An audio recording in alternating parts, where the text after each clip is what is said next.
Welcome to the Bill Walton Show, featuring conversations with leaders, entrepreneurs, artists, and thinkers. Fresh perspectives on money, culture, politics, and human flourishing. Interesting people, interesting things. Welcome to the Bill Walton Show. I'm Bill Walton. The most politically watched election in America takes place this November in the race to become the next governor of Virginia. It's going to be the first election since Joe Biden took office, and in a sense, this is going to be a referendum among the voters about how they feel the job that Joe's doing. And joining me today is the Republican candidate, Glenn Youngkin.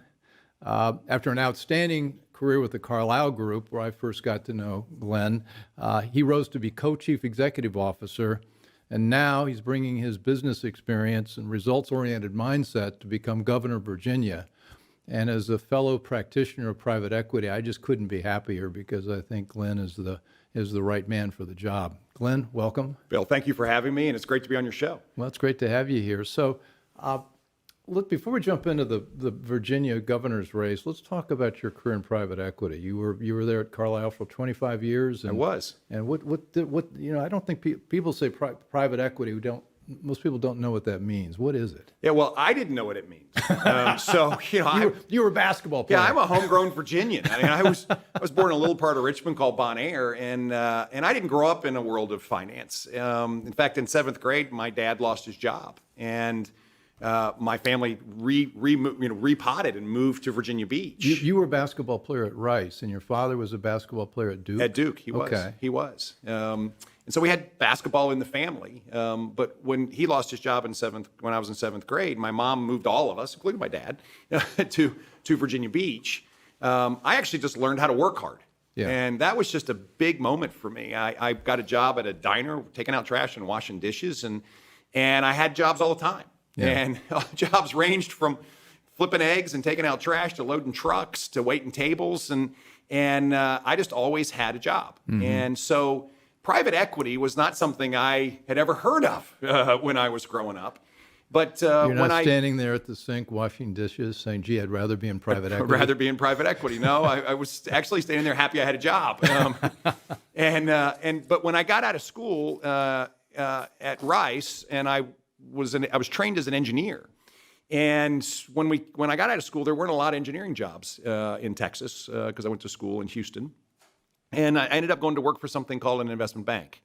And I'll never forget my very first job interview. You were at First Boston. I was at First Boston. Yeah. My very first job interview, someone said, well, can you talk to us about the net present value of money?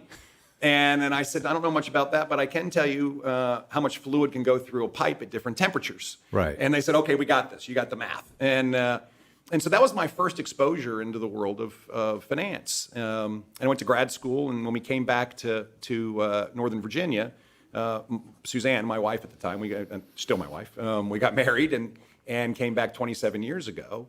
I met a guy named David Rubenstein.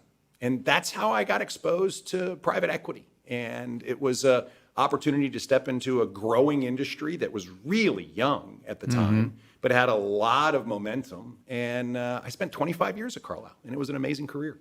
And you ran a lot of different businesses at Carlyle. What did you run? Well, I spent most of my time in the world of the industrial segment, manufacturing, chemicals, and industry, energy. Energy, both traditional energy and renewables. And in 2008, I was asked to step out of the investing side of Carlyle, and I started to work in senior management, and eventually had the great fortune of having a chance to run Carlyle. And how many Carlyle. people did you manage there? Well, Carlyle today, when I left, is just under 2,000. Wow. Okay. And it was, when I left, about $230 billion of assets under management. And I'm always have to step back because that's a big number. I mean, it's literally about 4 times the annual budget in Virginia. And we had investments in companies in all kinds of industries, and it really gave me a chance to understand lots of different industries and to really recognize that there's no single way to invest, but it's actually seeing in companies opportunity and then unleashing that opportunity and helping those companies be great companies. Let's talk about that process, because people demonize. I know this is particularly true with Mitt Romney when he ran for president. Private equity was supposed to be this terrible thing, asset stripping by companies, fire everyone and just take the cash and run. That's not how it works. At all. That's not how it works at all. How does it work? And in fact, if that's the way it worked, it wouldn't be an industry. Right. Because you can't purposely try to tear things down and expect to create value. Yeah. It's just not the way it works. I do think that that's convenient for folks that don't understand private equity or trying to drive an agenda about private equity. But it's absolutely not the way it works. And in fact, the way we always approach it is how do we find good companies that in fact may not be fully realizing their potential? And then how do we bring together expertise that exists inside Carlisle and expertise we could recruit from outside Carlisle in order to support a business plan that helps that company go from being a good company to being a great company? And that was all done on behalf of investors that really represent America. It's the teachers' retirement systems, and it's the public employee retirement systems, and the firefighter retirement systems. And the idea is that if we are entrusted with their money that's in their retirement pools, and we do a really good job managing it, then their retirement system actually grows, and they have a more secure retirement. And so that's why we always felt like we wanted to be clear about who we work for. We work for retirees in order to make their retirement more secure, and we're doing that by investing in good companies and helping them become great. Well, I get a kick out of your partner, David Rubenstein, who, he's got his own show, and he does a good job. But he has all these famous guests on there, all these industries, and he leans over and he says, the highest calling is actually private equity. Yeah, he usually ends most shows like that. But then he tried to get a job as a guest host on Saturday Night Live, which was sort of fun to watch. Well, I didn't quite share David's view because I really felt that after 25 years in private equity, last summer, I had this amazing sense of purpose to actually move into public service. And I'd watched Virginia over a number of years actually fall behind all of our peer states. And I'd also watched the Republican Party learn how to professionally lose. It had been 10 years since the Republican Party had actually won a statewide election. And the combination of what I viewed as bad leadership coming from the Democrats and a Republican Party that was not competing really put on my heart this great purpose to go run for governor and to go serve Virginians, to get hired by Virginians, to actually work for them, to take Virginia from being good enough, and I think Virginia settles. And it's good enough. Well, I don't think so. I think Virginia should be great. And the exact same philosophy that I've always used to think about how we build businesses from being good businesses to great businesses, I actually think is quite transferable to Virginia, where we can take Virginia from being good enough, where people settle for, unfortunately, mediocrity at times. And Virginia should be great, just like it was many, many years ago. And we can make that happen, and that's why I'm running for governor. So what did Ralph Northam do wrong as governor? Well, I think first and foremost, he forgot that the job of the governor is to lead. And leadership means actually setting out a vision for where Virginia should be, and then pulling people together and uniting people in order to get there.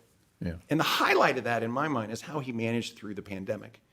And sadly, all he did during the pandemic was actually taken, in my view, soft and weak positions, highlighted by our schools.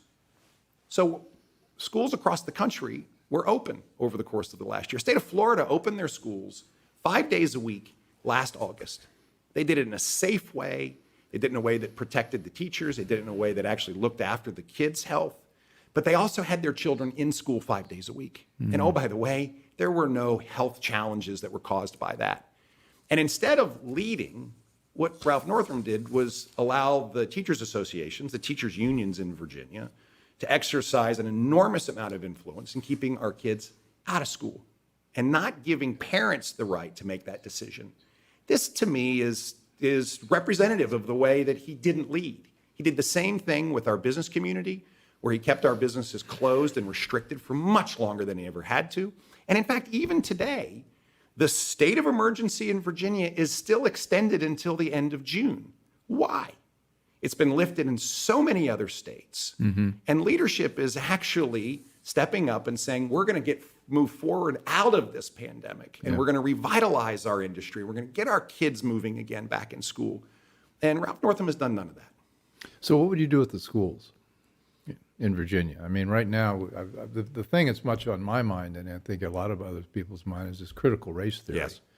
And wokeness. And I think Loudoun County, I just was hearing, they're now assigning students as, in effect, monitors who are supposed to talk about and tell on other students who are not thinking politically correct thoughts. I mean, I feel like it's a combination of, Animal Farm or Lord of the Flies or 1984. I mean, it's really scary what they're doing. It is. Well, where I start with schools is, what's our goal? Our goal is, in fact, to have a public education system in Virginia that's the best. Not just good enough, but is the best. And the first thing we have to recognize is, in order for it to be the best, we actually have to allow Virginia's kids to run as fast as they can and to actually excel.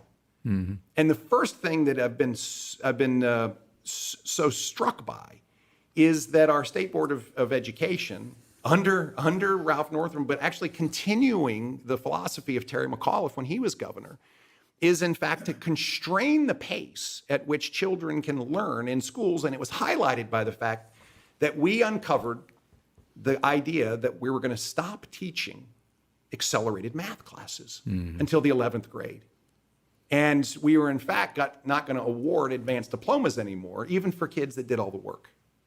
All under the misguided view that was going to be good for Virginia's kids. So start there, which is the philosophy, is to allow the kids to run as fast as they can, and not to hold students back, but in fact to unleash their aspirations. Well, it seems like the whole curriculum business is about driving to the lowest common denominator rather than finding kids that can excel and promote that. Yeah. I mean, advanced math, all these things are going out of the curriculum. Yeah. And as soon as we saw this happening, and I actually called them out on it, they said, no, we didn't mean that. We're just going to test it in Fairfax County. This is representative of the fact that what Terry McAuliffe and the left liberal Democrats believe is that teaching critical race theory in our schools, which is in fact divisive as opposed to unifying, as opposed to bringing our children together and helping them recognize the good in each other, they actually want to instill a sense of animosity between our kids.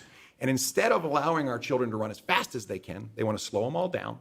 And instead of inviting competition into our public school systems with charter schools and school choice, they want to protect the public schools and embed all the power in the teachers' associations or teachers' unions. There is a diametrically opposed set of forces here, which is what's best for our kids from a structure standpoint, school choice and charter schools, what's best from a curriculum standpoint, allowing our children to run fast in those things that can prepare them to compete in a world that's very competitive, and looking out for families, or not. And this is, as governor, I am absolutely going to stand up for our kids. Well, I want to stick with education, but hold on. I just noticed here, you're watching the Bill Walton Show, and I'm here with Glenn Youngkin, candidate for governor of Virginia, who I hope will be the next governor of Virginia, and we're talking about the state of our schools.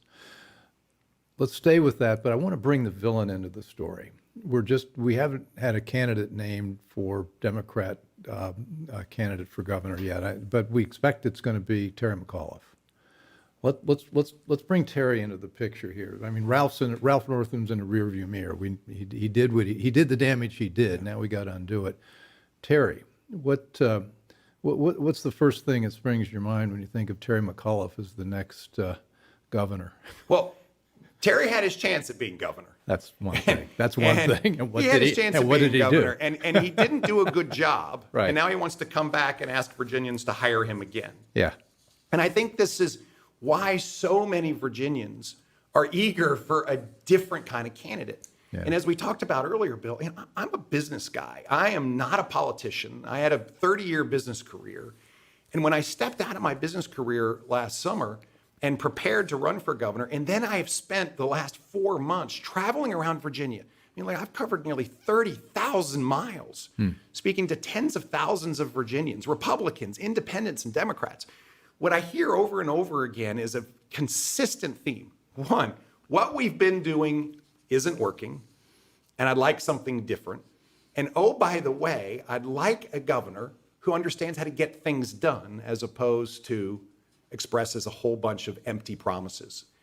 And that's why, as I've spoken to people, they're like, Glenn, we're for you. We don't need a repeat of Terry McAuliffe. We want something new. We want someone who brings fresh ideas, and we want someone who can get things done. Well, what Terry McAuliffe gets done is he raises money. But you've also begun having a lot of success raising money. Now, you know, the mark against you've made a fair amount of money in the private equity business, and so you can partially self-fund your campaign, but you're also attracting a lot of outside contribution. Do you want to talk about that? Yeah, we are. What's happening in this race is exactly where you started, Bill, which is people recognize the importance of this race in Virginia.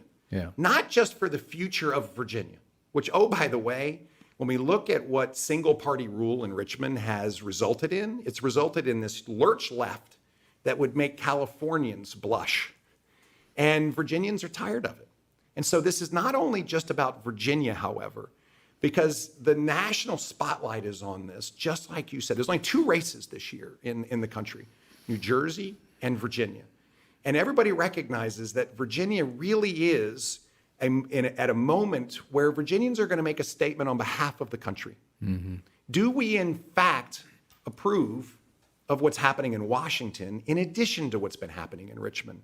And oh, by the way, this cultural war, which is being waged in our schools, where our children are, in fact, the victims, how do we feel about that?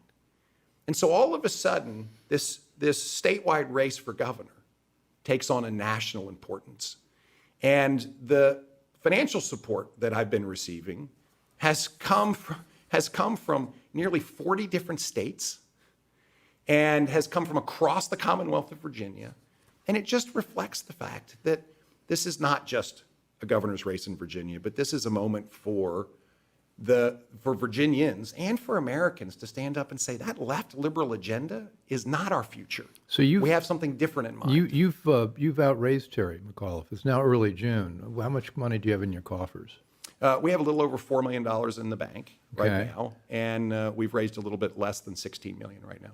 Oh, that's fantastic. So are you worried about the George Soros factor or the Zuckerberg factor? I mean, every left-wing billionaire is going to feel like this is a race they can't afford to lose. Well, I think that the money will be raised for this race based on people having a real interest in what's going to happen in Virginia on a national level. And it's going to get raised, and it's going to get invested in winning. And we have a very clear view of what we need to win. And it is targeted towards running an efficient campaign. Listen, I'm a business guy. I'm going to run an efficient campaign. But I also know what we need to do to make sure that all Virginians have an opportunity to get to know me. And this is really important. Now, listen, I'm not a career politician. I don't bring 40 years of talking about political things to Virginians to bear. And so we're working hard to help Virginians get to know me. And that's, yes, through very traditional means of television commercials and radio commercials. I've had an enormous amount how many big major media markets do we have? We've got D.C., we've got Richmond, we've got Hampton Roads and Roanoke. We've got 4 big ones. Okay. And I've had an enormous amount of earned media, of folks that are just really interested to hear what I have to say. But I'm also spending a lot of time on the road. As I said, I've traveled nearly 30,000 miles meeting Virginians. And 80% of life is showing up. Mm-hmm. And I'm showing up. I'm showing up all over Virginia so that folks get a chance to meet me and know me and actually form an opinion based on real interaction as opposed to what other people want to say about me. Has anything surprised you? You go out and interact with all these people. What are people thinking and feeling? What's the message that you're coming away with? 2 sides. One, frustration and some anger on where we are as a Commonwealth, but also hope and opportunity that we can, in fact, win in November and really get Virginia moving in a different direction. And that has probably been the most encouraging moment, Bill, this whole campaign, is this switch that happened during the nominating process, but not just with Republicans, where all of a sudden everybody said, well, wait a minute, Glenn, you can win. And Glenn, we like the vision that you were casting on where Virginia can go, and we want someone who can deliver results. This has been a real shift. And today, I find support from not just Republicans, but from independents and Democrats who just do not want what Terry McAuliffe and the left liberal wing of the Democrat Party are absolutely peddling. Well, qualified immunity, I think, is something that McAuliffe has come out in support for. Do you want to describe what qualified immunity means? Yeah, and he's come out to support getting rid of it. Yeah, okay. And this is really important. So, yeah, I misspoke. Safe communities is in a top level issue for all of Virginians. Well, just to define it, qualified immunity is basically saying if you're a police officer, you've got immunity that covers certain circumstances. If you get rid of it, they can be sued, they can be put in jail. They have no protection against anybody who wants to say they didn't do the right thing. Yes, but what it is not is absolute protection against bad deeds. Right. And I think this is where the idea of qualified immunity gets miscast. So with law enforcement being such an important topic for so many Virginians, and having a law enforcement capability that we want to be the best in the country, and with the left liberal Democrats across the country leading this idea of defunding, and then all of a sudden Terry McAuliffe saying he wants to get rid of qualified immunity, which protects law enforcement heroes from frivolous civil lawsuits. That's what it does. It protects them from frivolous civil lawsuits. It doesn't protect them from dereliction of duty, but it protects them from frivolous civil lawsuits. This is just another way to defund police, because now every single law enforcement hero is now at risk of losing their house or their life savings simply because they take an oath to protect all of us. And so in order to build the best law enforcement capability in the country, we have to invest in police. We have to protect qualified immunity. Yes, we have to make sure we have more transparency and more training and better equipment. And oh, by the way, when there is a bad actor, we have to remove that bad actor. Yeah. But at the end of the day, the vast majority of people in our law enforcement community today are trying so hard to do the right thing. And what the left liberal party, Democrat Party has done is absolutely knock their legs out to the point where we have understaffing. We can't fill up the police academies. Our seniority has gone down substantially because people are retiring way early. And we do not have the capabilities that we should have to have the best law enforcement in the country. I'm going to fix that. How much power does the governor of Virginia have to do something about that? Is law enforcement a county matter, or is it a state matter, or is it some combination? What can you do as governor? Yeah, it's a mix. Okay. Now, first of all, the governor can indeed protect qualified immunity. Yeah. Because if a bill comes across my desk that's going to get rid of qualified immunity, I'm going to veto it. I'm just not going to let it happen. But also, the governor and the legislature do have oversight over all the sheriff's offices across Virginia, which is an extraordinary number of law enforcement heroes, and also state police. Many counties will have their own police commissioner and police force, but again, they're still protected by qualified immunity. And so it's a combination in Virginia. It's not universally the same in each county. But one of the things we have to do is recognize we have to invest more in, we have to pay people better. We have to pay people better. We have to invest in better equipment. We have to protect qualified immunity. And we have to make sure that the standards of what we're doing in our execution of law enforcement are held to a very high standard, so we have the best in the country. You're watching The Bill Walton Show. I'm here with Glenn Youngkin, who I hope will be our next governor of Virginia, and we're talking about bringing back, we haven't used this term yet, but law and order as an issue in the campaign, which fortunately we haven't had to deal with in years, but because of the events of the last couple of years is now front and center for everyone. It is. Our security, our family's security. It is. It is.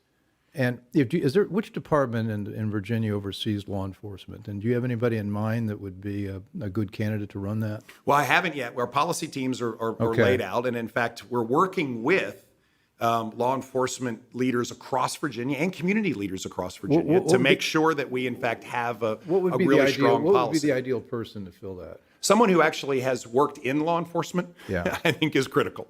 And that is critical. Not people who haven't worked in law enforcement. That, to me, is a primary characteristic. But, Bill, something you said earlier, excuse me, this is about common sense. Mm-hmm. And this is, we talk about things that have been lost in leadership and politics today, in public service today. I view common sense has been checked at the door. Yeah. And when you go through the big issues that Virginians are most concerned about, and we've talked about education. Well, common sense education is letting the schools actually teach our children. Let's invite our kids back into the classroom and let's teach our children. Let's teach our children the things they need to know in order to really thrive and fulfill their dreams. And let's not teach them divisive curriculum. I'm in total agreement. But how does the governor do that? How do we make changes? Because you take something like the Loudoun County School Board. Yes.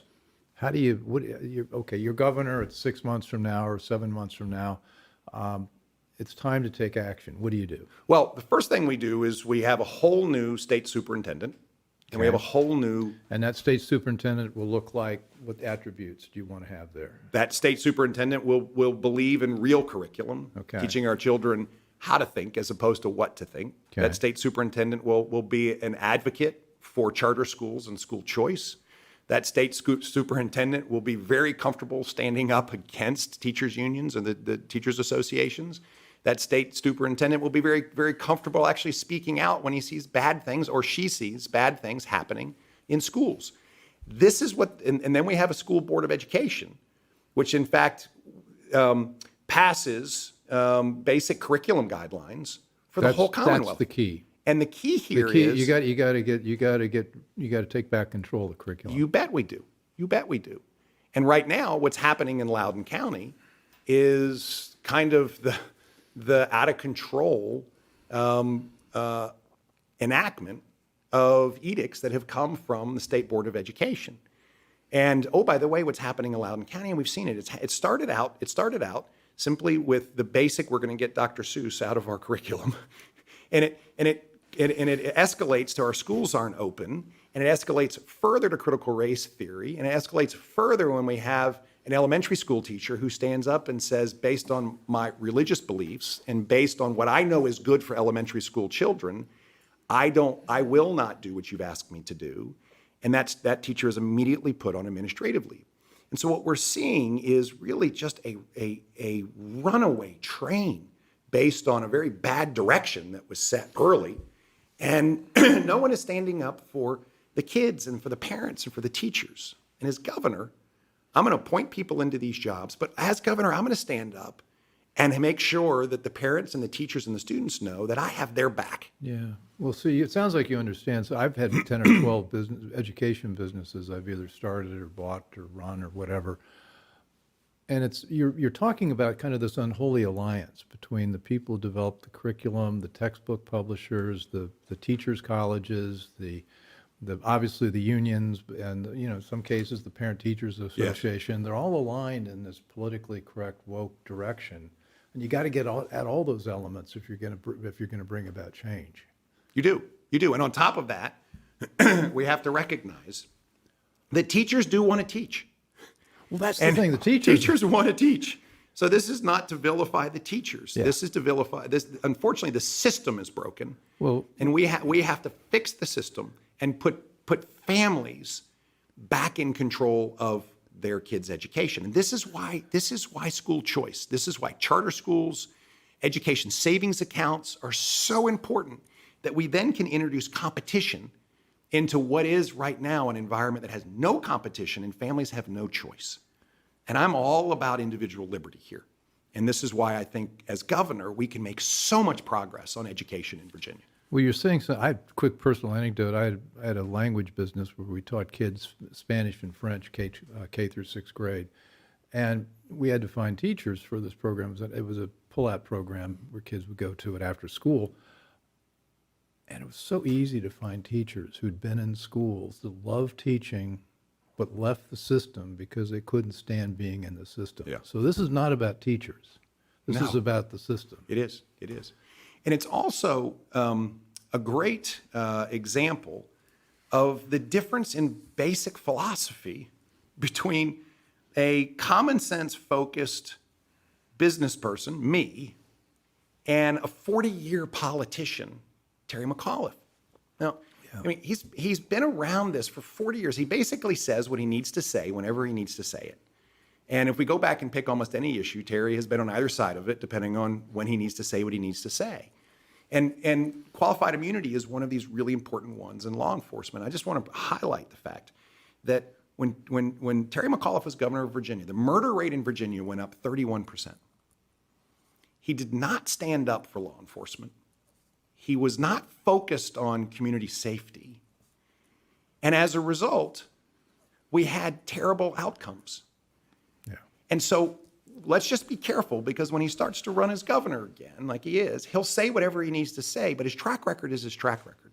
When we look at Virginia's economy and the job creation engine that has just faltered, the reason why we're in the state we're in today is because Terry McAuliffe and Ralph Northam didn't know how to build an economy that was durable. They wanted one that was government controlled, centrally controlled, picking winners and picking losers. They wanted one that was driven by, in fact, having red tape that they could choose to either suspend or not. They wanted an economy that they got to control, as opposed to pulling government out of it and unleashing innovation across Virginia and allowing the business community to grow and thrive. So what are 2 or 3 or 4 things that you do to get the economy moving in a free market direction? Yeah, the first thing we have to do is we absolutely have to get open. And I know everybody says, well, we'll be open by January, Glenn, when you're governor. The reality is what Ralph Northam and Terry... In every aspect of the lockdown. In every aspect of the lockdown, Okay. including the regulatory burden that has been pounded on top of companies. Remember, Ralph Northam extended COVID compliance indefinitely. So we have to peel back layers. That's a long time. It's a long time. We got to peel back layers. Yeah. On top of that, small businesses have suffered mightily. Yeah. I mean, 25% of Virginia's businesses in the last year either went under permanently or were at least closed for an extended period of time.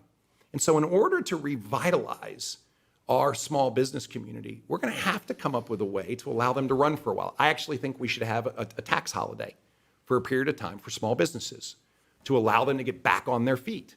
And I think small businesses are the engine of our economic revival. We got to get them moving again. And then I think finally we need to recognize that training a workforce and getting Virginians ready to go back to work has absolutely been dropped by Terry McAuliffe and Ralph Northam.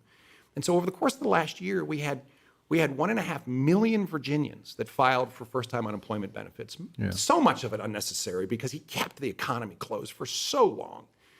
But the reality is we still have over 200,000 people that have not returned to the workforce in Virginia. And the primary reason is they're not prepared to take the jobs that are available. There's tens of thousands of jobs that are available. Well, and they're also getting $300 a month to stay home. And we've just is that a week? We've just finally reinstated the requirement to go look for a job. What kind of power does the governor have versus the CDC mandates? Because one of the things that's happening is that they've mandated if you're a landlord, you can't evict anybody during this period. Well, it overlooks the fact that most of the rental properties are owned by small business people that might have 1, 2, 3, or 4 units, and they're hurting, little guys, trying to protect little guys, and so the CDC is just totally clueless as to how the economy really works. Yeah, and on top of that, just to pick on this issue for a minute, we have CDC guidelines that are national guidelines, and we have many states run by Republican governors, by the way, that have been open and moving faster, and their economies have recovered faster. And we have Virginia that has been unnecessarily closed for an extended period of time. And think about the domino effect of that. So a few weeks ago, and I don't have the latest number, but as of 3 weeks ago, only 45% of the jobs that had been lost in Virginia had come back, versus 80% of the jobs that had been lost that had come back in Texas versus the jobs that had been lost. So when you just take that fact And you recognize the domino effect of that. Well, people don't have the jobs yet to go take, and therefore we have landlords that are being told that people in their buildings can't pay their rent. Well, the reason why they can't is because Governor Northam kept our economy closed. And everything has been shoved out for an extended period of time, which just creates more challenges. And so I look back at the job that he has done, and we mentioned this earlier. He absolutely followed and was timid at every step of the way, as opposed to recognizing, and they always talk about following the science. Well, the science told us that the kids should have been in school. Science told us that the economy could be open and people could be safely re-engaging in economic activity. And we watched other states do it, and that's why Virginia is so far behind right now relative to other states. And we've got our pandemic czar declaring that masks you buy in stores really don't work. Yes. And so what have we been doing except virtue signaling this whole time? How do you bring? We talked about McAuliffe, but Joe Biden, for a lot of people who think like you and I do, and Kamala Harris are not exactly. There seems to be target rich there. There are a lot of problems with what they're doing and what the federal government's doing now. How do you bring them into the race if you want to do that? Yeah, well, I think first and foremost for Virginians, and again, this is not Republicans and independents and Democrats. This is Virginians really standing up against the liberal left.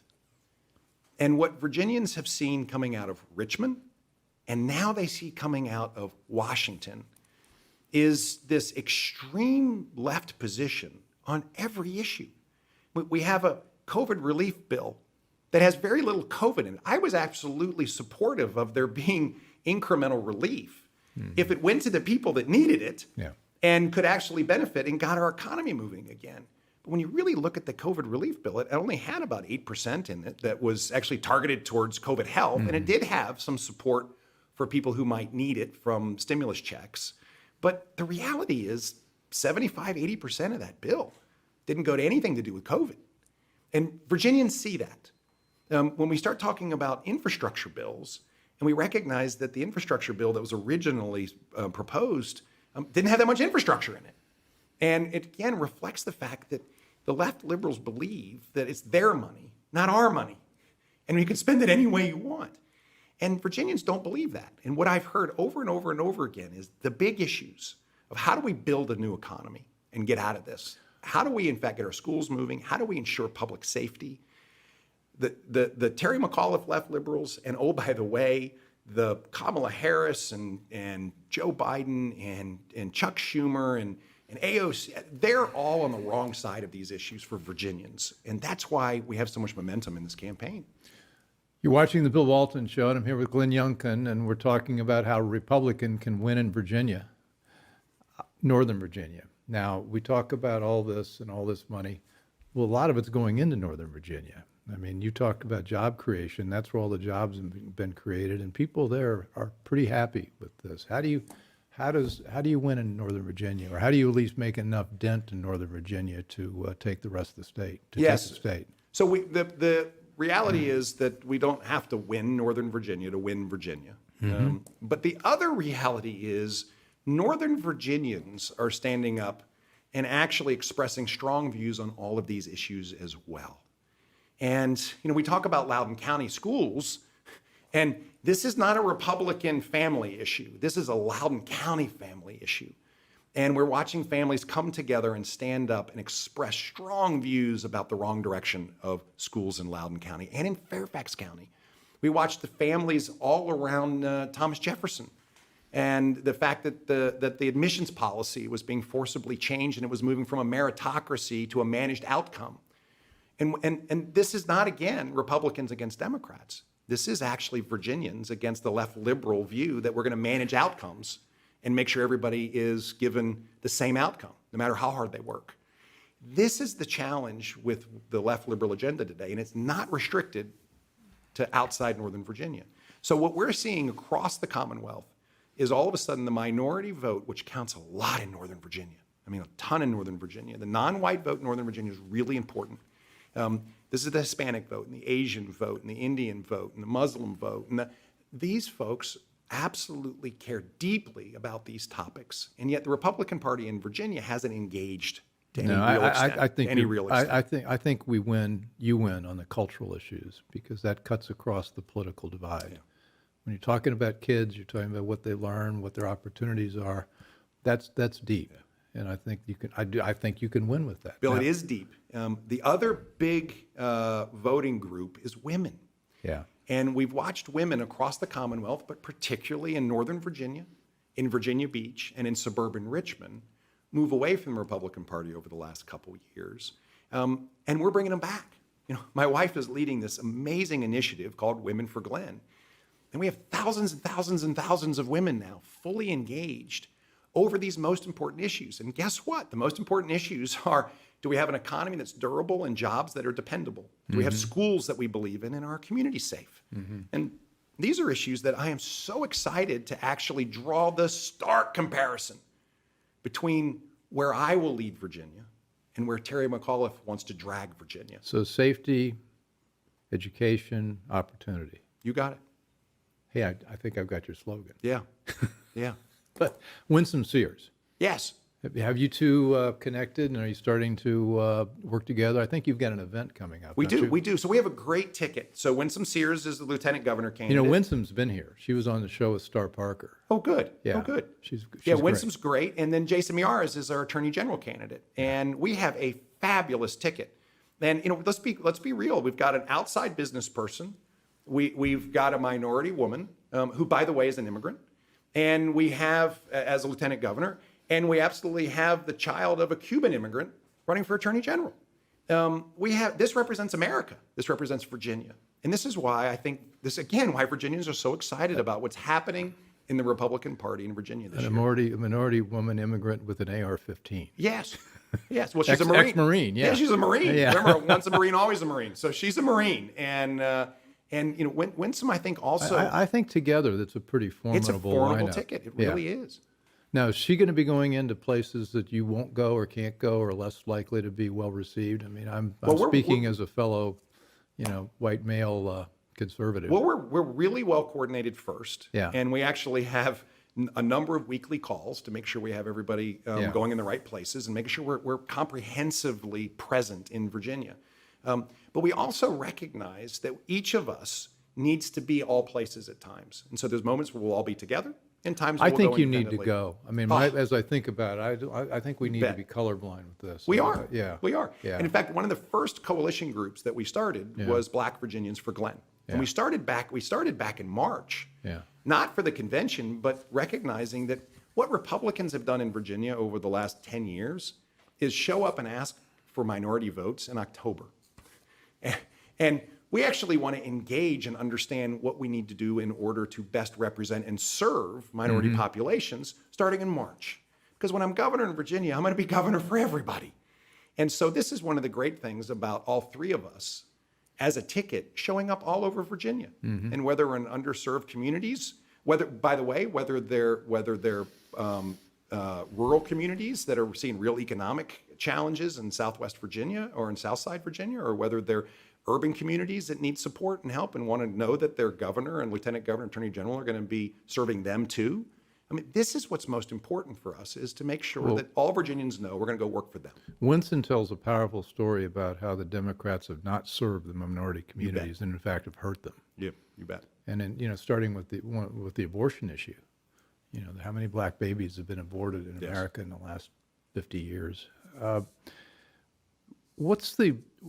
There's a line in The Godfather after the Godfather's dead and Michael Corleone's sitting there with Tom Hayden at the funeral, and they know that the bad guys are gonna come after him. And Tom turns to Michael and he says, "How are they gonna come after you?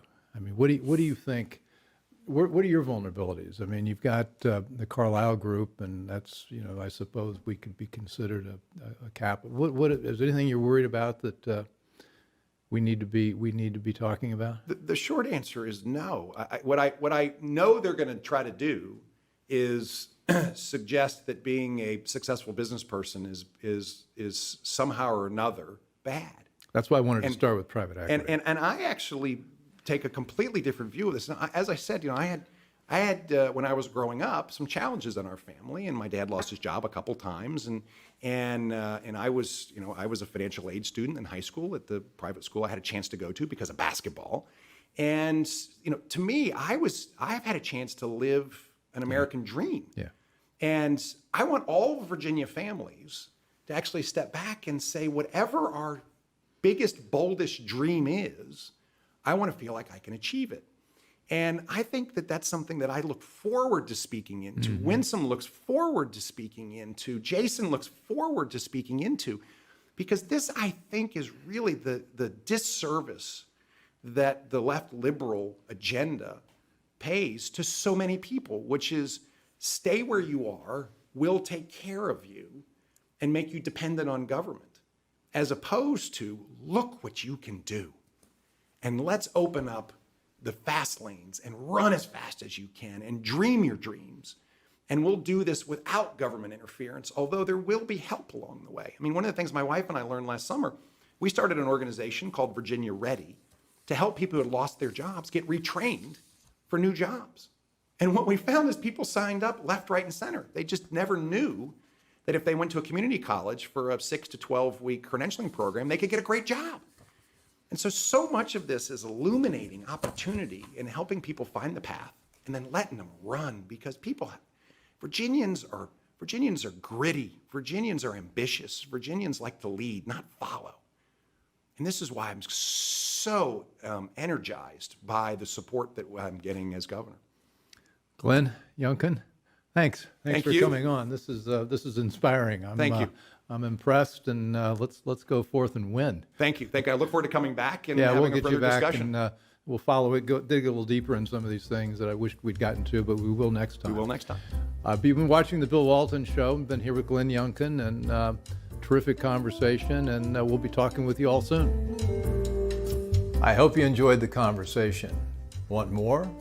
Click the subscribe button or head over to thebillwaltonshow.com to choose from over 100 episodes. You can also learn more about our guest on our Interesting People page. And send us your comments. We read every one, and your thoughts help us guide the show. If it's easier for you to listen, check out our podcast page and subscribe there. In return, we'll keep you informed about what's true, what's right, and what's next. Thanks for joining.